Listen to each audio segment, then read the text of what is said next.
रहीम अस्सलाम वालेकुम नादरीन, आप YouTube चैनल देख रहे हैं। मैं इमरान खान हूँ। कुछ आम खबरें आपके साथ शेयर करते हैं। सबसे पहले तो इमरान खान साहब का एक स्टेटमेंट है और उस स्टेटमेंट का एक हिस्सा ऐसा है कि मैंने वो आपको अक्टूबर 2021 में बताया था। जब मैंने अक्टूबर 2021 में उसका तज़किरा किया था तो उस वक्त हुआ क्या था? उस वक्त ये हुआ था कि मेरे ऊपर बड़ा सख्त रिएक्शन आया था और मुझे यहाँ तक कुछ दोस्तों ने कहा था कि आप रियासत के साथ खड़े हैं या किसके साथ खड़े हैं। तो मैंने उनसे ये कहा था कि मैं तो पाकिस्तान के साथ खड़ा हूँ और जो बात मैं कह रहा हूँ मैं अपनी इन्फॉर्मेशन के मुताबिक कह रहा हूँ और वो बात मुझे दुरुस्त लगती है। मैं पूरी कन्विक्शन के साथ ये बात कर रहा हूँ, लेकिन उसके बाद काफ़ी दबाव मेरे पे डाला गया। वो वीलॉग मौजूद है, अगर आप चाहें तो आप जाकर देख सकते हैं। उसमें मैंने कहा था 10 ऐसी चीज़ें जिसमें इमरान खान और इस्टेब्लिशमेंट के आपस में या इमरान खान साहब के ऊपर 10 ऐसी चीज़ें जिन पर उन पर दबाव डाला गया है या उनके साथ जो इख्तलाफात पैदा हुए। उनमें उस्मान बुज़दार भी एक चीज़ थे, उसमें कुछ और इशूज़ भी थे। मैंने ये भी कहा था कि इमरान खान पे एक दबाव ये भी था कि इसराइल के मामले में गुंजाइश पैदा की जाए। उन पे दबाव ये भी था कि कश्मीर को भूलकर भारत के साथ ताल्लुकात आगे बढ़ाए जाएं। एक दबाव ये भी था कि अमेरिका के साथ ताल्लुकात को ज़्यादा बेहतर बनाया जाए और चाइना और रशिया के साथ ताल्लुकात को ख़त्म किया जाए। इस किस्म के मुतालबात थे, दीगर और बहुत सारे थे। वो CPEC को जो है वो डाउन किया जाए। ये कुछ अंदरूनी और कुछ बैरूनी दबाव इमरान खान साहब के ऊपर थे। अब इमरान खान साहब ने एक पोल खोल दिया है, वो मैं इस वीलॉग में आपको बताऊंगा, लेकिन पहले आप ये सुनिए कि 90 रोज़ में इलेक्शन ना हुए तो हम सड़कों पर होंगे। ये इमरान खान साहब ने स्टेटमेंट दिया है। सहाफ़ियों से मुलाकात की इमरान खान साहब ने ज़मान पार्क में। उन्होंने गुफ्तगू करते हुए कहा कि 90 रोज़ के अंदर इलेक्शन ना करवाए गए तो मुल्क में आइन नाम की कोई चीज़ बाकी नहीं रहेगी, जबकि हम सड़कों पर होंगे। उन्होंने कहा कि जनरल रिटायर कमर जावेद बाजवा हिंदुस्तान से दोस्ती चाहते थे, इसलिए मामलात ख़राब हुए। जनरल बाजवा के खिलाफ एहतसाब फ़ौज के अंदर से होना चाहिए। इमरान खान का कहना था कि अब ये जनरल बाजवा भारत के साथ दोस्ती चाहते थे, इसलिए मामलात ख़राब हुए। यानी मैंने आपसे कहा था ना कि कुछ रीज़न्स हैं इमरान खान साहब और जनरल बाजवा की दूरी की। एक तो इमरान खान साहब ने जब कहा कि एब्सोल्युटली नॉट, वो बिल्कुल पसंद नहीं आया जनरल बाजवा को, और जनरल बाजवा अमेरिकन कैंप के अंदर ज़्यादा कंफर्टेबल फील करते थे। यानी उन्होंने जनरल बाजवा से कई लोगों ने जो मुलाकातें की, तो मैं आपको बता देता हूँ वो क्या कहा करते थे। वो ये कहते थे कि मैं वेस्टर्न कैंप को ये कहता हूँ या अमेरिकन को, और जब मैं मिलता हूँ मगरबी ममालिक को, तो मैं उनको ये कहा करता हूँ कि हम आपकी ज़बान भी बोलना जानते हैं, हम पेंट शर्ट भी आपकी तरह कपड़े पहनते हैं, टाई कोट भी आपकी तरह पहनते हैं, हम अपने कल्चर को आपके ज़्यादा करीब रखते हैं, तो आप हमें उन लोगों से क्यों ताल्लुकात बनाने या बढ़ाने देते हैं या मौका देते हैं जिनकी हम ज़बान नहीं जानते, जिनकी तरह के हम कपड़े नहीं पहनते, जिनके कल्चर को हम नहीं पहचानते। तो ये इशारा जो है बाजवा साहब का चाइना की तरफ, रशियंस की तरफ होता था, जिनकी ज़बानें हम नहीं जानते तो हम उनके कैंप में क्यों जाएं, हमें तो उस कैंप में जाना चाहिए जिनकी ज़बान हम जानते हैं। यानी अंग्रेज़ी हम अपने स्कूलों में पढ़ाते हैं, यूनिफॉर्म उनकी तरह का पहनते हैं। तो ये जनरल बाजवा साहब का एक तरीक़ाकार था। चाइनीज़ को भी वो इसी तरह बातें करते थे। तो बाजवा साहब खुद भी ये कह सकते हैं कि वो सबको गोलियाँ फिट करते थे, यानी जिसको भी मिलते थे उसी के हो जाते थे। जिसको मिलते थे उसको ऐसी कहानी फिट करते थे कि मेरे से बेहतर आदमी कोई नहीं है और मेरे से ज़्यादा आपको किसी और से फ़ायदा नहीं होगा। तो बाजवा साहब का ये तरीका वारदात था। इसकी वजह से पाकिस्तान को नुकसान भी हुआ। पाकिस्तान में एक रिजीम चेंज ऑपरेशन हो गया। इमरान खान साहब ने अब बड़ा कैटेगोरिकली और क्लियरली कह दिया है कि भारत के साथ ताल्लुकात के मामले में, और ये मुझे अच्छी तरह याद है, सहाफ़ी बैठे हुए थे, बाजवा साहब ये बात कर रहे थे, तो वहाँ हमने ये सवाल किया था कि 70 साल हमें चूरन बेचने पर पाकिस्तान को लगाया, 70 साल पाकिस्तानियों को ये बताया कि कश्मीर को आज़ादी लेकर दी जाएगी और भारत के साथ जो है वो ज़बरदस्ती कश्मीर को आज़ाद करवाएंगे। अब बाजवा साहब आप ये चाहते हैं कि जाकर पब्लिक को ये बताया जाए कि जनाब जो ताल्लुकात हैं वो भारत के साथ बेहतर होने चाहिए और कश्मीर को अभी पीछे रख लें, पहले ताल्लुकात को नॉर्मलाइज़ कर लें, पहले तिजारत करें, आगे बढ़ें, आहिस्ता आहिस्ता कश्मीर वाला मामला आ जाएगा। देखिए एक फार्मूला तो है ये, बहुत सारे लोग ये सोचते हैं, बाजवा साहब अकेले नहीं हैं, बहुत सारे लोग ये सोचते हैं और उनकी ये सोच है कि भारत के साथ ताल्लुकात को बेहतर करने के बाद कश्मीर का कोई हल निकलेगा। लेकिन पाकिस्तान में ज़्यादा लोग ये सोचते हैं और पाकिस्तान की गवर्नमेंट की पॉलिसी ये रही है कि पहले कश्मीर पे बात होगी फिर बाकी चीज़ों के ऊपर बात होगी। बहरहाल इमरान खान साहब ने ये कह दिया कि जनरल बाजवा हिंदुस्तान से दोस्ती चाहते थे, इसलिए मामलात ख़राब हुए। जनरल बाजवा के खिलाफ एहतसाब फ़ौज के अंदर से होना चाहिए। इमरान खान ने एक और बात बड़ी क्लियर की। उन्होंने कहा डॉक्टर आरिफ अलवी जो सदर पाकिस्तान है, वो इस वक्त पाकिस्तान तहरीक इंसाफ और एस्टेब्लिशमेंट के दरमियान किसी किस्म का कोई किरदार अदा नहीं कर रहे। जबकि शाह महमूद कुरैशी साहब जो हैं वो दीगर जमातों के साथ अब मुज़ाकरात कर रहे हैं, उनको ये टास्क दिया गया है। और मेरी इत्तला के मुताबिक एक वफ्द गया है, जमात इस्लामी से पहले मुज़ाकरात किए गए हैं, दीगर जमातों से भी पाकिस्तान तहरीक इंसाफ बातचीत करेगी। जमातों के साथ जब बातचीत होगी तो फिर कंसेंसस पैदा होगा। पाकिस्तान में जिस किस्म की महंगाई है, जिस किस्म के हालात इस हुकूमत ने पैदा कर दिए हैं, जिस किस्म का आइनी बहरान इस हुकूमत ने पैदा कर दिया, तो उसके बाद बाकी जमातों को एतमाद में लेना चाहिए पाकिस्तान तहरीक इंसाफ को, ताकि ज़्यादा मौसर तरीके से आवाज़ उठाई जा सके। उन्होंने कहा पार्टी के किसी भी रुकन के दीगर जमातों और सियासी शख्सियात से मिलने पर कोई पाबंदी नहीं है।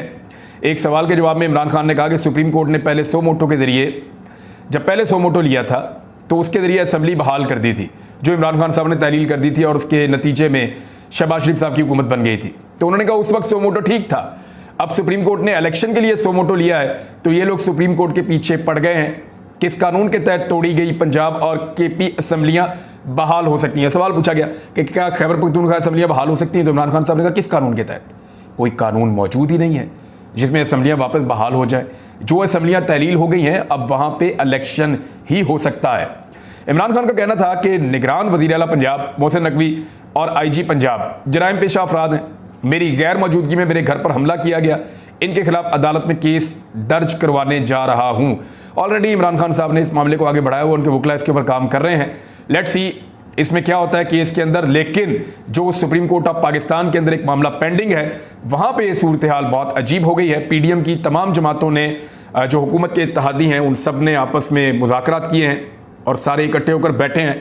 नवाज शरीफ को भी लिया गया ऑनलाइन, यानी वीडियो लिंक के जरिए नवाज शरीफ साहब इस मुलाकात के अंदर शरीक हुए, और पीपल्स पार्टी के साबिक जो सदर हैं आसिफ अली जरदारी साहब वो भी, बिलावल जरदारी वो भी, और JUI फजलुर रहमान साहब, चौधरी सालक हुसैन जो काफ लीग से हैं, मरियम नवाज भी शामिल थी, MQM के खालिद मकबूल सिद्दीकी भी शामिल थे, और नवाज शरीफ भी वीडियो लिंक के ज़रिए से इस इजलास के अंदर शामिल थे। शाहिद खाकान अब्बासी और वफाकी वज़ीर कानून सेनेटर आज़म नज़ीर तारड़, अता तारड़ और दीगर रहनुमा वगैरह भी इसके अंदर जो है वो शरीक हुए इस इजलास के अंदर। अब इस अहम इजलास में जो चीज़ें तय पाई वो मैं आपको बता देता हूँ। एक अंदरूनी कहानी है पूरे इजलास की, वो आपके साथ शेयर कर देता हूँ। अंदरूनी कहानी ये है कि नवाज शरीफ ने तमाम सियासी जमातों को सुप्रीम कोर्ट के 3 रुकनी बेंच के बाइकआउट की तजवीज़ दी। ये तजवीज़ वैसे नवाज शरीफ की हो सकती थी। नवाज शरीफ साहब ने हमेशा इदारों में तकसीम पैदा की है अपने सियासी मफाद के लिए, तो एक मरतबा फिर नवाज शरीफ साहब ने ही इस किस्म की तजवीज़ दी कि जजेस के ऊपर ही बाइकआउट कर दिया जाए, यानी अदालत का बाइकआउट कर दिया जाए। और हुआ ये कि PDM और इत्तेहादी जमातों के सरबराहों की अक्सरियत ने फुल कोर्ट ना बनाने की सूरत में सुप्रीम कोर्ट के बेंच के बाइकआउट का फिर मशवरा कबूल कर लिया, और यह मशवरा मान लिया गया। और उसके बाद सुप्रीम कोर्ट के 3 रुकनी बेंच से हमें इंसाफ की कोई तवक्को नहीं, ये भी कहा गया, क्योंकि 3 रुकनी बेंच आपको इंतखाबात में ले जा सकता है, और इंतखाबात को आप नाइंसाफ़ी समझते हैं। यानी पाकिस्तान की कौम को इंसाफ मिलेगा तो वो ये होगा कि 90 रोज़ के अंदर इलेक्शन हो जाएं, लेकिन वो इंसाफ आप समझते हैं कि आपके लिए नाइंसाफ़ी है, क्योंकि अभी आप इलेक्शन जीत नहीं सकते। मैं कुछ डाटा आपके साथ शेयर करता हूँ, ये बड़ा इंटरेस्टिंग है। तो हालात जो हैं उसके ऊपर सर्वे आ रहे हैं, और जो पंजाब इलेक्शन है उसका सर्वे क्या बताता है ज़रा आप सुने, आप हैरान हो जाएंगे। उसमें जो रावलपिंडी डिवीज़न की जो नशिस्तें हैं उनके हवाले से जो सर्वे आया ज़रा वो देख लें। इसमें अटक में 5 सीटें हैं, रावलपिंडी में 15 हैं, चकवाल में 4 हैं, जेलम में 3 हैं। इनमें से मुस्लिम लीग नून सिर्फ 1 सीट जीत रही है। ये हालात हो गए हैं मुस्लिम लीग नून के टोटल जो नशिस्तें हैं उनमें से सिर्फ 1 सीट मुस्लिम लीग नून जीत रही है। 27 में से एक सीट पाकिस्तान पीपल्स पार्टी के इम्कानात है कि वो एक सूबाई असम्बली की नशिस्त जीत जाएं। 1 नशिस्त कोई आज़ाद उम्मीदवार के जीतने के इम्कानात हैं, जबकि 24 सीटों के ऊपर पाकिस्तान तहरीक इंसाफ को वाज़े बरतरी हासिल है।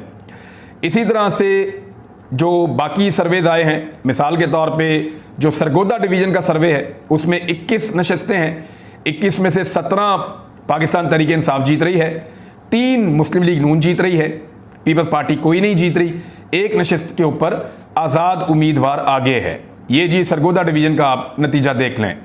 अब गुजरांवाला और गुजरात डिवीज़न के अंदर 44 सीटें हैं, 44।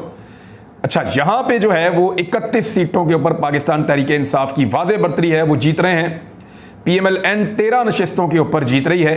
गुजरात और गुजरांवाला ये सबसे मजबूत डिवीजन हुआ करता था PMLN का, तो यहां पे सिर्फ 13 नशिस्तों के ऊपर PMLN जीत रही है।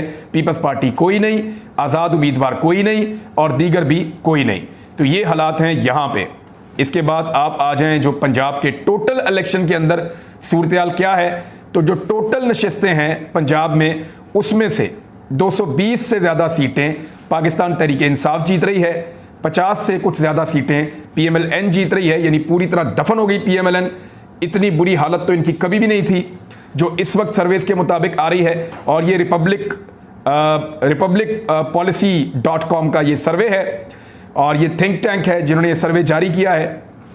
पीपल्स पार्टी के बारे में ये है कि वो 6 से 7 सीटें जीत सकते हैं, जबकि आज़ाद उम्मीदवार 15 से 16 सीटों के दरमियान या 15, 16, 17 सीटें वो जीत सकते हैं, जबकि जो दीगर उम्मीदवार हैं वो 6 सीटें जीत सकते हैं। यानी पाकिस्तान तहरीक इंसाफ की जो कामयाबी है उसका रेशो 75% से भी ज़्यादा है पंजाब पूरे के अंदर।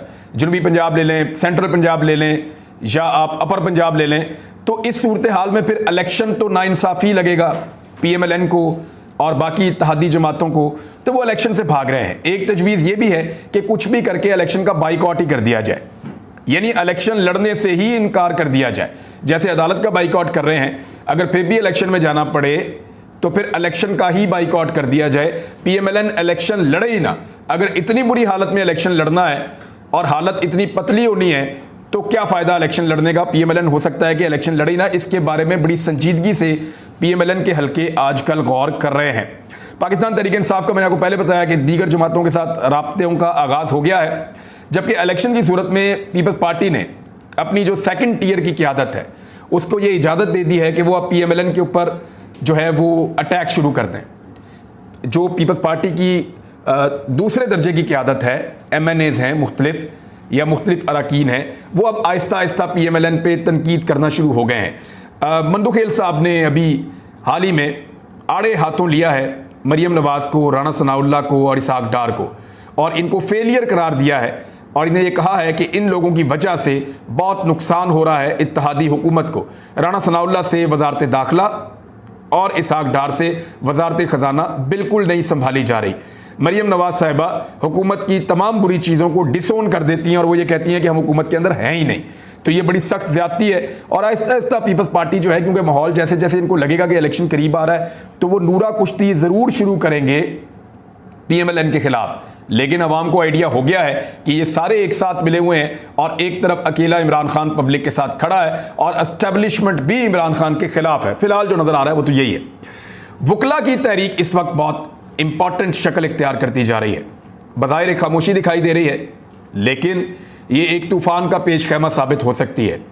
जब इफ्तिखार चौधरी साहब को निकाला गया तो डिक्टेटर परवेज़ मुशर्रफ थे पाकिस्तान में, और यहाँ पे जो रजीम था वो बड़ी सख्ती से चीज़ों को कुचलना चाह रहा था। लेकिन आज की सख्ती के मुकाबले में वो सख्ती कुछ भी नहीं थी। पिछले 11 महीने, 1 साल के अंदर जो कुछ पाकिस्तान में हुआ है उसकी पाकिस्तान की तारीख़ में कोई मिसाल नहीं मिलती। ख़ास तौर पे जमहूरी हुकूमतों में तो इस तरह सोचा भी नहीं जा सकता जो इस वक्त पाकिस्तान में हो रहा है, बदकिस्मती से। इसके ऊपर पूरी दुनिया में आवाज़ उठाई जा रही है। वकला तहरीक पे मैं बाद में बात करूंगा, लेकिन ये एक और ख़बर है कि PDM के हाथों जो इंसानी हुकूक की खिलाफ वर्जियाँ हो रही हैं, बदतरीन पामालियाँ हो रही हैं, उनको लेकर इससे पहले अमेरिका में डॉक्टर्स ने एक बड़ा एहतजाज किया था और उसके ऊपर बाकायदा उन्होंने सर्कुलेशन भी जारी की थी। उन्होंने हर तरफ इसको बताया भी था, तमाम लेटर्स भी लिखे थे। और अब ये हुआ है कि आइन जमहूरियत के कत्लेआम की मजम्मत का मामला, PDM की बदअमालियों की तफसीलात दुनिया में ताकत के ईवानों में गूंजने लगी। ये अब्बास शब्बीर साहब ने ट्वीट करते हुए बताया है। नीचे वो लेटर भी है जो साथ में उन्होंने ट्वीट किया है। डॉक्टर्स के बाद अमेरिका में अब ताजिर और वकला भी PDM सरकार की वहशत और बर्बरियत के खिलाफ मैदान में आ गए हैं। ये आप देख सकते हैं, एक और लेटर मौजूद है। इस तरह आहिस्ता आहिस्ता पूरी दुनिया के अंदर अब आवाज़ें उठाई जा रही हैं इंसानी हुकूक की खिलाफ वर्जियों में। ये जो गुज़िश्ता 1 साल गुजरा है ना, इसमें पाकिस्तान ने इंडिया को भी पीछे छोड़ दिया है। इंडिया की 51 या 54 सफ़ात की एक रिपोर्ट आई है, जबकि पाकिस्तान की 77 सफ़ात की एक रिपोर्ट आई है। यहाँ से आप अंदाज़ा करें कि पाकिस्तान के अंदर इंसानी हुकूक की खिलाफ वर्जियाँ और पामालियाँ ज़्यादा हो रही हैं बदकिस्मती से। नाज़रीन, अगले वीलॉग में आपको मैं कुछ और चीज़ें बताऊंगा, खासतौर पे आटे की तकसीम के अंदर जिस किस्म के मामला हो रहे हैं, निगरान हुकूमत पंजाब का रवैया क्या है, खैबर पख्तूनख्वा के अंदर दोबारा लड़ाई लग गई है, IMF के साथ जो नई शराइत हैं उनके बाद पाकिस्तान की हालत क्या होगी, पाकिस्तान में रिकॉर्ड तोड़ महंगाई अब किस लेवल पे पहुंच गई है और इन तमाम चीज़ों का हल क्या है, पाकिस्तान की सियासत किस तरफ जाएगी, अगले वीलॉग में। अब तक के लिए इतना ही, अपना ख्याल रखिएगा, अपने चैनल का भी। अल्लाह हाफ़िज़।